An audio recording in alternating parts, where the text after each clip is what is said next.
مرزا محمد علی engineer صاحب جو کہتے ہیں کہ میں توحید کی بات کرتا ہوں، توحید کا درس دیتا ہوں، توحید کی طرف لوگوں کو بلاتا ہوں، توحید کی بات کرنے والے، توحید کا درس دینے والے آج وہ کیا بات کر رہے ہیں ذرا آپ سنیے۔ اسرائیل میں لوگ بنکرز میں چھپے ہوئے ہیں اور ایران میں لوگ اپنے لیڈر کے ساتھ اظہار یکجہتی کرنے کے لیے جو شہید ہو چکا ہے، یہ نہیں ہے کہ وہ دیکھ رہا ہے تو وہ خوش ہو رہا ہے۔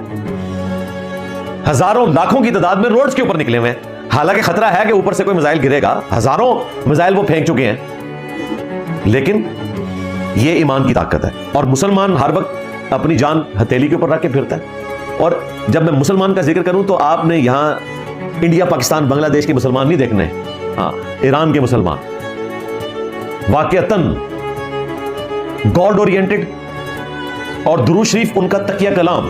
آپ کسی روڈ لائنر پہ بیٹھے ہوئے ہیں، اچانک گاڑی نے بریک ماری ہے تو سب نے پڑھنا ہے اللہم صلی علی محمد وآل محمد، یہ تکیہ کلام ہے ان کا۔ ٹرین رکی ہے، ہزاروں لوگ اتریں گے، یہاں تو صرف 2 یا 3 بندے اتر کے۔ کیا مرزا صاحب آپ کو پتہ نہیں ہے کہ شیعہ کا نظریہ اور عقیدہ کیا ہے؟ کیا وہ علی سے مدد نہیں مانگتے رضی اللہ تعالیٰ عنہ سے؟ کیا ان کو مشکل کشا نہیں سمجھتے؟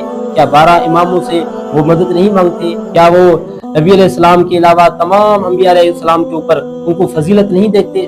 کیا حضرت ابو بکر، حضرت عمر، حضرت عثمان غنی، صحابہ اکرام کو برا بھلا نہیں کہتے ہیں؟ کیا آپ کو پتہ نہیں ہے کہ وہ اللہ کو چھوڑ کر غیروں کے سامنے جھکتے ہیں، غیروں کو سجدہ کرتے ہیں، گھوڑوں کے سامنے جھکتے ہیں، گھوڑوں کو سجدہ کرتے ہیں؟ کیا آپ کو پتہ نہیں ہے؟ پھر آپ کہتے ہیں کہ میں ان کے ایمان کی بات کر رہا ہوں۔ آپ کی غیرت ہی مر گئی ہے اور آپ کے چاہنے والوں کی بھی غیرت مر گئی ہے۔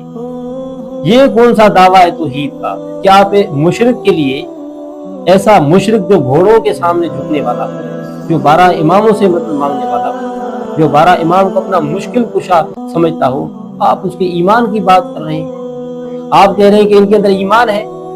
میں تو کہتا ہوں کہ ان کے اندر ایمان تو کیا، ایمان کی رتی بھی نہیں ہے جو ان کے اندر ہو۔ یہ ایمان سے خالی لوگ ہیں، یہ وہ لوگ ہیں، یہ ایسے بدبخت لوگ ہیں جو اللہ کو چھوڑ کر غیروں کے سامنے جھکتے ہیں، اللہ کو چھوڑ کر قبروں کو سجدہ کرنے والے لوگ ہیں، اللہ کو چھوڑ کر یہ علی کو مشکل کشا مانتے ہیں، 12 اماموں کو مشکل کشا مانتے ہیں۔ آپ کہتے ہیں کہ جی ان کے اندر ایمان ہے، میں ان کی بات کر رہا تھا۔ واہ واہ آپ کی توحید، واہ واہ آپ کے چاہنے والوں کی توحید، واہ آپ کی توحید۔ اور افسوس مجھے ان کے اوپر ہے جو آپ کو چاہتے ہیں اور آپ کہتے ہیں کہ بندہ ہمیں سیدھی راہ پر لے کر چلے گا۔ توحید کی بات کرنے والا ان مشرکوں کی تعریف کرتا ہے جو گھوڑوں کو سجدہ کرتے ہیں، جو 12 امام کو اپنا مشکل کشا سمجھتے ہیں، جو قبروں کو سجدہ کرتے ہیں، جو انبیاء علیہ السلام سے 12 امام کو افضل سمجھتے ہیں۔ یہ مرزا محمد علی انجینئر صاحب ان کے ایمان کی بات کر رہا ہے۔ یا تو آپ کے اندر ایمان نہیں ہے یا تو ان کے اندر ایمان نہیں ہے، بس فرق صرف یہی ہے کہ وہ جو آپ کے چاہنے والے ہیں ہو سکتا ہے کہ ان کے اندر عقل نہیں ہے کہ آپ کی باتوں کو سمجھے کہ آپ لوگوں کو کیا پیغام دینا چاہتے ہیں، کون سی توحید کی طرف آپ لوگوں کو بلاتے ہیں، کیا توحید آپ لوگوں کو سکھاتے ہیں، کس توحید کی طرف لوگوں کو آپ بلاتے ہیں۔ آپ کی توحید یہی ہے کہ آپ میری مدد میرا کار ساز تو ہے، دریا ہو یا سمندر ہر مشرق کی آخری صدا تو ہے، پھر مجھے کیوں نہ ہو فخر تجھ پر یا رب، میری پہلی صدا بھی تو ہے، میری آخری صدا بھی تو ہے۔ توحید کی دعوت دیتا ہوں لوگوں کو، توحید کی طرف بلا رہا ہوں۔ تو مجھے بتائیں کہ آپ کو یہاں پر کوئی توحید نظر آ رہی ہے؟